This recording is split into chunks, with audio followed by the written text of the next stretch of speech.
Welcome to V power news బులెటిన్ల ముందుగా headlines. Warangal జిల్లా రంగశాయపేట శివారు రాంగోపాల్పురంలో బొడ్డమ్మ వేడుకలు నిర్వహిస్తున్న మహిళలు.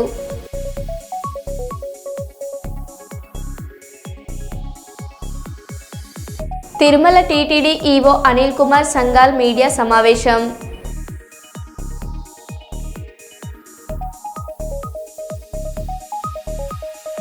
ఖానాపురం మండలంలో కొత్త పంచాయతీ కార్యాలయ భవనం ప్రారంభం.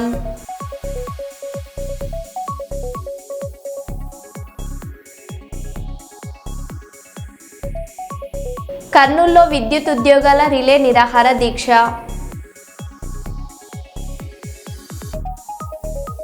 సొంత నిధులతో నూతన బ్రిడ్జిని ఏర్పాటు చేసిన ఆది గుడిసె కృష్ణమ్మ.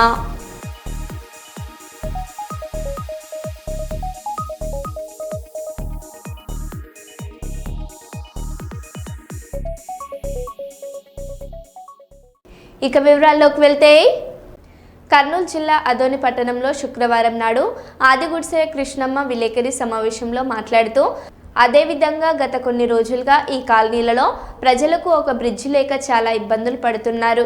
వెంటనే మహిళలు ఇబ్బందులను తెలుసుకుని తమ సొంత నిధులతో ₹1,00,000 వ్యయంతో కొత్త బ్రిడ్జిని ఏర్పాటు చేయడం జరిగింది. అందుకు కాలనీవాసులు శ్రీమతి గుడిసె ఆది కృష్ణమ్మ, కాలనీవాసులు మరియు మహిళలు కృతజ్ఞతలు, అభినందనలు తెలియజేశారు.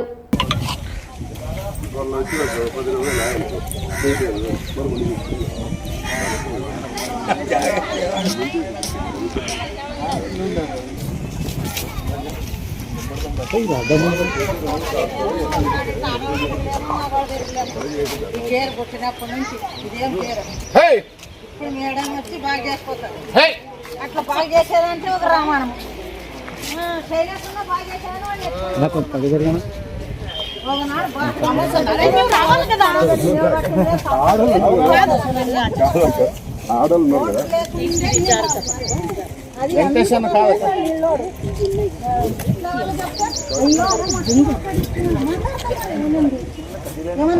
డీలైనా బొంగులైనా కడ్డీలంటే మరి పెట్టాలా, బొంగులైతే ఉండదు. మరి ఏమి లేదు, పిల్లలు అమ్మ పిల్లలు మాత్రం ఎక్కిలేదు. కడ్డీలు పెట్టి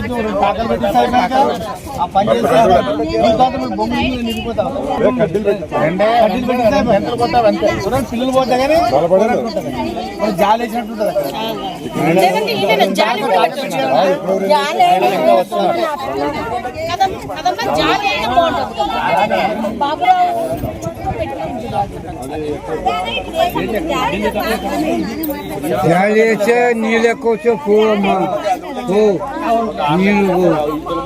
నగర్లోన బ్రిడ్జి ఏర్పాటు చేయడం చాలా హ్యాపీగా ఉంది. ఒక నెల రోజుల క్రితం ఇక్కడ ఉండే మహిళలు చాలామంది నాకు ఫోన్ చేసి, అమ్మ మాకు బహిర్భూమికి వెళ్ళడానికి చాలా ఇబ్బందికరంగా ఉంది, ఎందుకంటే ఈ డ్రైనేజీ వంకను మేము దాటలేకపోతున్నాము. ఇంతకుముందు 10 అడుగులు ఉండేది, ఎప్పుడైతే ఇది క్లీన్ చేయడం వల్ల దాదాపు 30 అడుగులు పొడవు ఉంది. మాకు బహిర్భూమికి వెళ్ళాలంటే కూడా చాలా ఇబ్బందికరమైన పరిస్థితి ఉంది, ఆ వర్షము చాలా ఇబ్బందిగా ఉంది అని చెప్పి మహిళలు తెలపడంతో ఇక్కడ వచ్చి చూసిన తర్వాత పరిస్థితి మరీ దారుణంగా ఉంది. ఇంకా వెంటనే నేను కూడా చెప్పాను 100% చేద్దాం ఏదో ఒకటి అని. రకరకాలుగా చూసాం, పైపులే బాగుంటుందా లేకపోతే ఇంకా ఏది బాగుంటుందని. తర్వాత అన్నీ ఆలోచించిన తర్వాత ఇదైతే బాగుంటుంది అని చెప్పడం వల్ల, ఎందుకంటే భవిష్యత్తులో నా వంక ఇంకా పెద్దగా వచ్చినా కూడా ఈ వంక వాటర్ ఎక్కడ వాల్మీకి నగర్, భోయగిరి, తర్వాత రణమండల ఆంజనేయ స్వామి అక్కడి నుంచి ఇవన్నీ కూడా ఇట్లా వస్తాయి అన్నమాట. ఇది రాయనగర్ ఎట్లా అంటే ఒక ద్వీపం లాంటిది, ఇట్లా వంక ఇట్లా పోయి మళ్ళీ చుట్టుకొని ఇట్లా వస్తుంది. అంటే మొత్తం మధ్యలో ఉంది రాయనగర్ అనేది. కాబట్టి వాళ్ళకు బహిర్భూమికి పోవడానికి చాలా ఇబ్బందిగా ఉందని చెప్పడం వల్ల ఇమ్మీడియట్ గా ఇది చేయడం జరిగింది. అయినా కూడా మాకు నెల రోజులు టైం పట్టింది, ఎందుకంటే వర్షము ఆ రోజు నుంచి తగ్గలేదు. ఏద్దాం ఇప్పుడు కూడా ఇది చేసి 10 రోజులైనా కూడా అది పెయింట్ కొట్టడానికే ఇన్ని రోజులైంది. ఇంకా హ్యాపీగా మహిళలు ఇక్కడ నుంచి వెళ్ళొచ్చు. నేను ఒకటే ఈ మీడియా ముందు నేను ఒకటే తెలియజేసుకుంటున్నాను, ఇక్కడ ఉండే మహిళలకు దయచేసి అమ్మ, రాయనగర్లో ఉండే ప్రతి ఒక్క కుటుంబం కూడా ఇండివిజువల్ వాసుతో మాట్లాడితే ఆయన రెడీ ఉన్నాడు ఇవ్వడానికి. ఒక్కొక్క ఇంటికి 15,000 రూపాయలు. ఇది సెంట్రల్ స్కీమ్ అమ్మ. 15,000 రూపాయలు ఇస్తారు. కాబట్టి మీరు కట్టుకుంటే బాగుంటుందని చెప్పి నేను ఈ సందర్భంగా రాయనగర్లోని మహిళలకు అందరికీ తెలియజేసుకుంటున్నాను. నాకు ఈ అవకాశం ఇచ్చిన మహిళలందరికీ ధన్యవాదాలు. మీరు సేవ చేసుకోవడం నా అదృష్టంగా భావిస్తున్నా. ఇక్కడ ఏదో ఉద్దేశంతోనా ఏదో దీంతో ఇక్కడ రాలేదమ్మా. ఒక మహిళగా సాటి మహిళలు పడుతున్న బాధను చూసి తట్టుకోలేక ఈరోజు ఇది చేయడానికి ఆ భగవంతుడు నాకు ఈ సంకల్పం ఇచ్చాడని చెప్పి నేను మనస్ఫూర్తిగా కోరుకుంటున్నాను. అవతల దాటడానికి పోవడానికి రాకుండా ఉండింది. అందుకని ఏం చేయాలో ఎవరిని అడగాలో తెలియక మేము అక్క గుర్తొచ్చింది. అక్కకు ఒక వీడియో చేసి పెట్టినాము. మా పరిస్థితి ఇది, మా రాయనగర్లో లేడీస్ బాత్రూమ్ పోవడానికి పరిస్థితి ఇది అని చెప్పేసి వీడియో చేసి పెట్టినాము. ఆ వీడియో చూసి అక్క స్పందించి వెంటనే వచ్చి ఇక్కడంతా చూసిన తర్వాత దీనికి ఏం చేస్తే బాగుంటుంది అని చెప్పేసి ఆలోచించేసి బ్రిడ్జ్ వేయించింది. ఆ బ్రిడ్జ్ వేయించిన తర్వాత ఇక్కడ ఉన్న వాళ్ళందరూ అక్కడ వెళ్ళడానికి చాలా హ్యాపీగా ఫీల్ అవుతున్నారు. నా పేరు Rani. Karimnagar CPI ML mass line Prajapantha ఆధ్వర్యంలో కరీంనగర్ ఉమ్మడి జిల్లా సదస్సు ఈ నెల 23న అంతర్గం మండలం పెద్దంపేటలో జరగనుంది. ఈ సదస్సుకు పార్టీ రాష్ట్ర కార్యదర్శి పోటు రంగారావు, మాజీ ఎమ్మెల్యే గుమ్మడి నర్సయ్య, రాష్ట్ర కార్యదర్శి వర్గ సభ్యులు కేరమ, నంది రామయ్య హాజరవుతున్నారు. గత 19వ తారీఖు 9వ నెల 2025న గోదావరి కనిలో జరిగిన జిల్లా సమావేశంలో కార్యదర్శి జూపాక శ్రీనివాస్ ఈ సందర్భంగా మాట్లాడారు. 3 తారీఖున పెద్దంపేట గ్రామంలో నిర్వహిస్తున్నాం. దీనికి పార్టీ కార్యకర్తలు, ప్రజలు అందరూ కూడా హాజరై విజయవంతం చేయాలని కోరుతున్నాం. కేంద్ర రాష్ట్ర ప్రభుత్వాలు ఇచ్చిన వాగ్దానాలను అమలు చేసే విధంగా ప్రజా సమస్యలను తక్షణమే పరిష్కరించాలని డిమాండ్ చేస్తూ ఈ సభ పెట్టడం జరుగుతుంది. ఈ సభకు పార్టీ రాష్ట్ర కార్యదర్శి పోటు రంగారావు అన్న హాజరవుతున్నారు. అదేవిధంగా పార్టీ సెక్రటరీ సభ్యులు రమక్క కూడా హాజరవుతుంది. అదేవిధంగా సెక్రటరీ సభ్యులు రాష్ట్ర కమిటీ నంది రామన్న హాజరవుతున్నారు. మాజీ ఎమ్మెల్యే గుమ్మడి నరసన్న కూడా హాజరవుతున్నారు. కాబట్టి ఈ ప్రాంతంలో ఎదుర్కొంటున్న సమస్యలపైన చర్చ చేసి భవిష్యత్తులో పార్టీ తరఫున పెద్ద ఎత్తున ఆందోళన కార్యక్రమాలు నిర్వహించడానికి ఈ సభను ప్రజలను సమీకరిస్తున్నాం. ఈ సభకు అందరూ కూడా పల్లెలలో, పట్టణాలలో అందరూ కూడా తరలి వచ్చి తమ సమస్యల కోసం పోరాటం చేయడానికి నిర్ణయం చేసుకునే సభను విజయవంతం చేయాలని ఈ సందర్భంగా కోరుతున్నాం. ముఖ్యంగా గోదావరిఖని ప్రాంతంలో, అదేవిధంగా అంతర్గా మండలం పలకుర్తి ప్రాంతంలో అనేక సమస్యలు నెలకొల్లి ఉన్నాయి. ఈ సమస్యలను కూడా తక్షణమే పరిష్కరించాలి. కోటబొమ్మాలి మండలం కొత్తపల్లి జెడ్పీ హైస్కూల్ ఆంగ్ల ఉపాధ్యాయుడు షణ్ముఖ మాస్టర్ తన విద్యార్థులతో కలిసి హెల్మెట్ వాడకంపై ఆంగ్లంలో అవగాహన వీడియో రూపొందించి సమాజానికి ప్రత్యేక సందేశం ఇచ్చారు. నిరంతరం వినూత్న పద్ధతులతో బోధన చేస్తూ భాషణం బాధ్యతలను కలిపి పిల్లలు మనసు గెలుచుకుంటున్న ఆయన కృషి విశేషంగా నిలిచింది. ఈ వీడియో చూసిన వారు విద్యార్థుల ప్రతిభను, గురువారి మార్గదర్శకత్వాన్ని ప్రశంసిస్తున్నారు. Wait a minute, sir. I bring a helmet for you. No need for a helmet. The office is right here. It is very short journey. This short journey should not become a journey of no return, sir. Please wear helmet, sir. No time to wait for it. Let me go now. Even if it's a short trip, don't go without helmet, sir. What all this fuss about your helmet? Helmet saves your life, sir. Do you know the acronym of the word helmet? H for head, E for eyes, L for lips, M for mouth, E for ears, and T for tongue. It all saves your essential organs and finally your life. Oh, sorry children. No sorry, sir. Wear your helmet, sir. You should not ride your bike without wearing helmet. If you don't wear helmet, you might could have missed helmet. All this is for your safety, sir. If you are safe and your family will be safe. From now on, I will always wear a helmet. Whenever I ride the bike, I use a helmet. And I wish you would use one too. Wear helmet, ride safely. Wait. Don't forget to wear only BSI or ISI marked helmets. Please do follow. Nirmal జిల్లా కేంద్ర దివ్యానగర్లో నివాసంలో ఉండగా ఈ రోజే ఉదయం 5 గంటల నుంచి అమరవేణి నర్సగౌడ్ మరియు మోకుదెబ్బ జాతీయ అధ్యక్షులను నిజామాబాద్ జిల్లా ఏర్గట్ల మండలం తాళరాంపురం గ్రామంలో జరిగిన వీడీసీ గుండాల దాడి నిరసనకు వెళ్లకుండా అడ్డుకోవడంలో భాగంగా రాష్ట్రంలో వివిధ ప్రాంతాల్లో గౌడ కులస్తులను అక్రమంగా అరెస్ట్ చేసి ఎటువంటి నిర్బంధాలు జరుగుతున్నాయని తెలంగాణ గౌడ సంఘాల జేఏసీ మరియు మోకుదెబ్బ రాష్ట్ర కమిటీలు తీవ్రంగా ఖండించారు.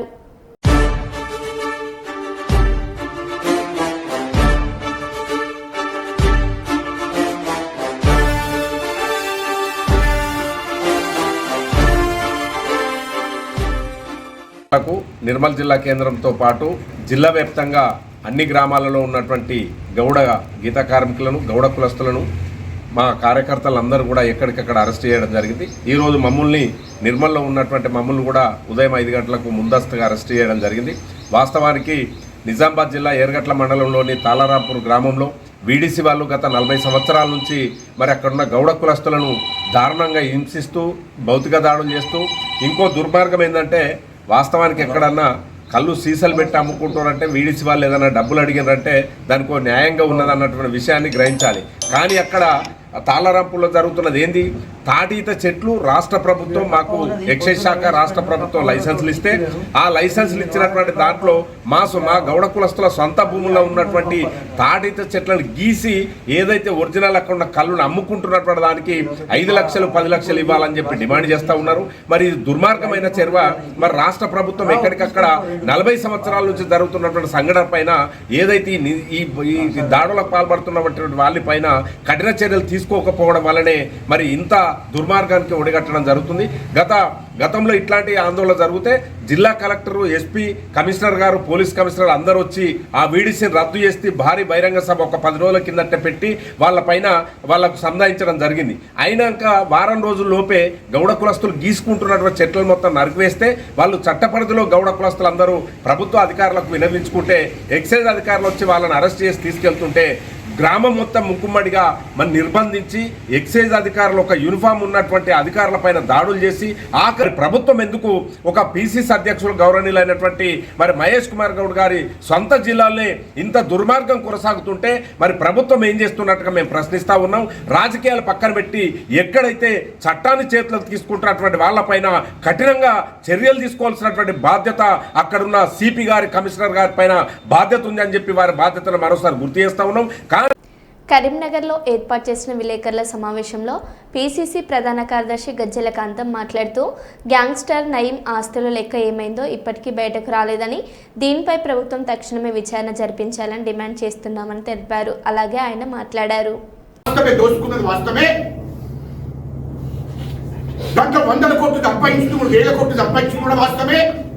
ఇతర దేశాల్లో పెట్టుబడి కూడా పెట్టిందని కవితనే చెప్తుంది, సొంతగా కేసీఆర్ బిడ్డనే చెప్తుంది, వేరే వాళ్ళకి చెప్పడం లే. ఇలా సంతోషరావు మీద 1000 కోట్లు సంపాదించాడు. మా అయ్యని అడ్డం పెట్టుకుని మా నాన్నని అడ్డం పెట్టుకుని ముఖ్యమంత్రి ఉన్నప్పుడు 1000 కోట్లు దోపిడీ చేశాడు, సంపాదించాడు సంతోషరావు. హరీష్ రావు అని చెప్తుంది కదా. హరీష్ రావు ఏం చెప్తున్నాడు? లేలే కేటీఆర్ కేసీఆర్ కాళేశ్వరం ప్రాజెక్టులో 1,00,000 కోట్లు వాళ్ళే మింగిందని ఆయనే చెప్తుండు. ఇదంతా కమిషన్ ముందట ఒప్పుకున్నదే హరీష్ రావు. కాళేశ్వరం ప్రాజెక్టులో విచారణ జరుగుతున్నప్పుడు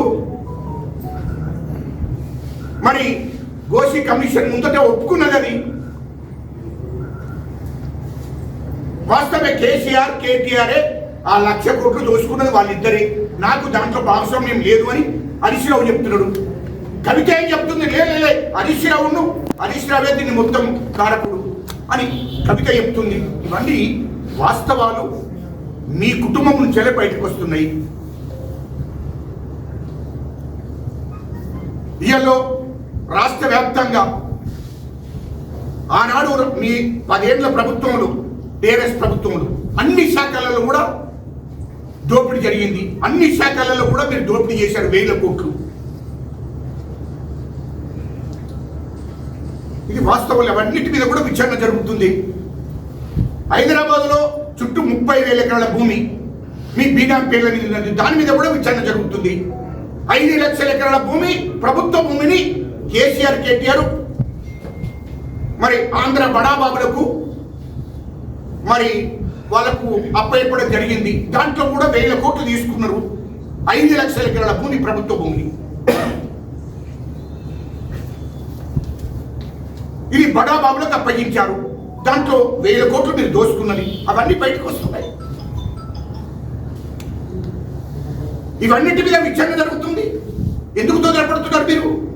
అదేవిధంగా నేను ఒకటి అడుగుతున్నా, కేసీఆర్ నైము దొరికినప్పుడు, నైముని మీరు చంపేసినప్పుడు కేసీఆర్ ముఖ్యమంత్రిగా కేటీఆర్ మీ డైరెక్షన్లో పోలీస్ యంత్రాంగం నైముని చంపేసింది. నైము దగ్గర ఉన్నటువంటి 1000 ఎకరాల భూమి, అంటే 2000 ఎకరాల భూమి ఏమైందో ఇప్పుడు ఆయన ప్రభుత్వం ఎవరికి ప్రజలకు చెప్పలేదు.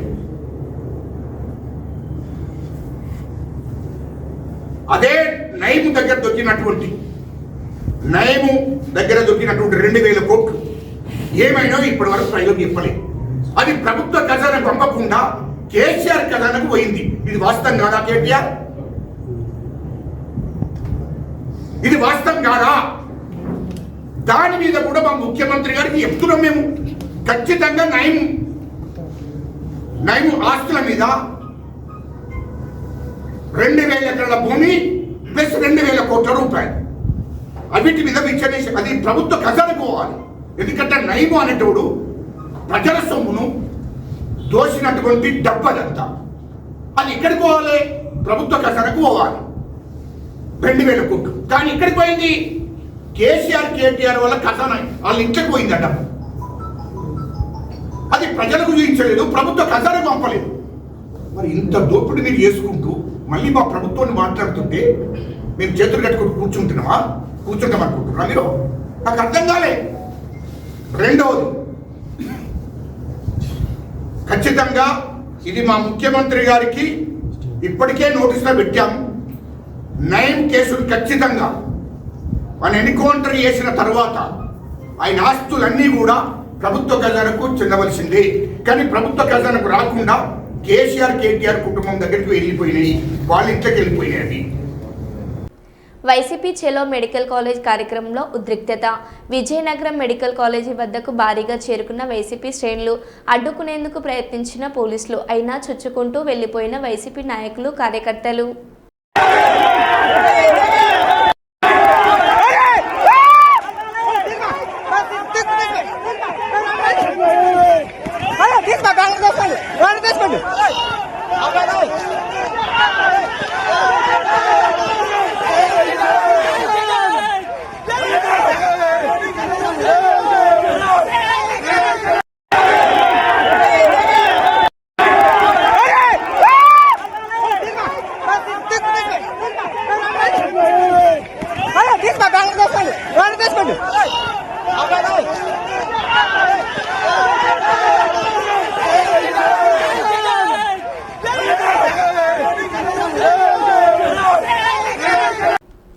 నేటి చెలో అమలాపురం కార్యక్రమాన్ని ప్రజలు, కార్యకర్తలు స్వచ్ఛందంగా జిల్లా నలుమూలల నుంచి తరలివచ్చారు. కూటమి ప్రభుత్వాన్ని ఎంత త్వరగా పడగొట్టాలి అనేంత కసిగా, ఆవేశంగా ప్రజలు ఉన్నారు అనడానికి ఈ రోజు వచ్చిన ప్రజలే దానికి ఉదాహరణ.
పార్నీం నియోజకవర్గంలోని సల్కాపురం గ్రామం నందు 10 సంవత్సరాలు గ్రామ సర్పంచ్గా అధికారం ఇచ్చినా కూడా గ్రామ సమస్యలు ఎలాంటివి పరిష్కారం చేయలేదని 9 కోట్ల పనులు ఎక్కడ చేశాడో తెలియని పరిస్థితి.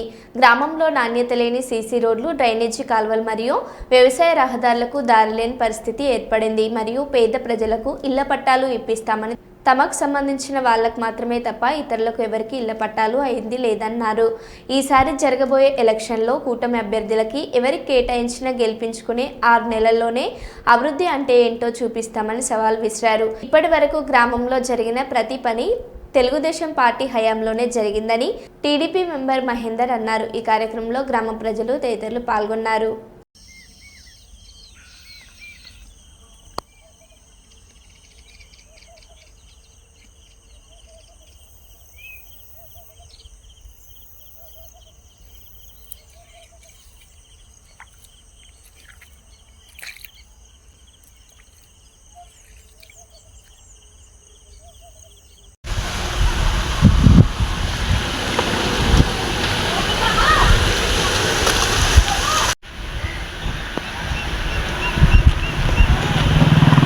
ఛానల్కి ఇంటర్వ్యూ ఇవ్వడం జరిగింది.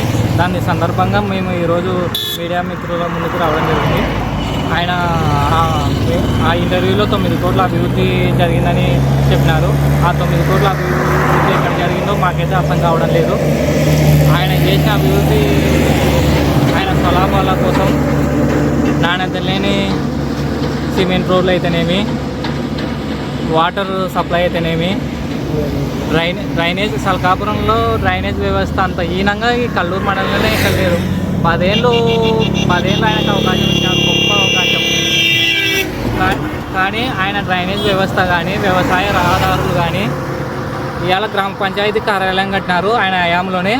5 ఏళ్ళు కాకముందుకే అవి భవనంలో బండలు కుంగడం కానీ అనేక లోపాలు కార్యక్రమాలు ఉన్నాయి. విలేజ్ క్లినిక్లో ఇప్పటికీ ఆన్ స్టిల్ నౌ పవర్ లేదు. మనం పోయినా కానీ ఆ విషయం బయటపడుతుంది. అదే ఆయన 10 ఏళ్ళు సర్పంచ్గా, 5 ఏళ్ళు ఎంపీగా ప్రజలు గొప్ప అవకాశం ఇస్తే కానీ ఆయన ఏ ఒక్కటి ప్రజలకు ఉపయోగపడి ఏ ఒక్కటి చేయలేదు. ఆయన చెప్పే మాటలు ప్రజలు నమ్ముతారు అని భ్రమల్లో బతుకుతున్నాడే తప్ప వేరే విషయం లేదు. ఇవాళ నేను ఎందుకు మీడియా ముందుకు వచ్చినానంటే చెప్పిన పద్యాన్ని పదే చెప్తే ప్రజలు నిజాలు అనుకుంటారు. మనం కూడా తెలిసిన వ్యక్తులం, మనం కూడా ముందుకు రాకపోతే ఇది ప్రజలకి తప్పుడు సంకేతాలు పోతావనే ఉద్దేశంతో ఈరోజు మీడియా ముందుకు రావడం జరిగింది. అంతేకాదు ఆయన మూడో అవకాశం ఇవ్వండి, నేను కమ్యూనిటీ హాల్ కడతా, 2 సెంట్ల స్థలం ఇస్తా, క్రికెట్ గ్రౌండ్ కట్టిస్తా, అనేక కొంతమ్మ కోరికలు హామీలు ఇస్తూ ఉన్నాడు. నేను ప్రజలకు వినవించుకుంటున్నా. నేను మన ఉన్నల మీద చేసుకొని చెప్తున్నా. ఆయన గొప్ప అవకాశం ఈ కర్నూలు జిల్లాలోనే ఎవరికి కానీ సల్కాపురం ప్రజలు ఆయనకు అవకాశం ఇస్తే ఆయన చేసింది ఏమీ లేదు. ఆయన మాటలను నమ్మొద్దండి. ఖచ్చితంగా ఈ వేదిక మీద నుంచి సల్కాపురం ప్రజలకి హామీ ఇస్తా ఉన్నా. తెలుగుదేశం పార్టీ ఐటీడీపీ తరఫున తెలుగుదేశం పార్టీ సానుభూతి పరువుని రేపు స్థానిక ఎన్నికల్లో గెలిపియండి. మొట్టమొదటిసారిగా వ్యవసాయ రహదారులు మేము గెలిచిన 6 నెలల్లోనే పూర్తి చేస్తాము. తాడపల్లి వైఎస్ఆర్ కాంగ్రెస్ పార్టీ శాసనసభ పక్ష సమావేశం. వైఎస్ఆర్సీపీ కేంద్ర కార్యాలయంలో వైఎస్ఆర్సీపీ ఎమ్మెల్సీలు, ఎమ్మెల్యేలతో సమావేశమైన వైఎస్ జగన్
మరో బులెటిన్లో మళ్ళీ కలుద్దాం. Stay tune.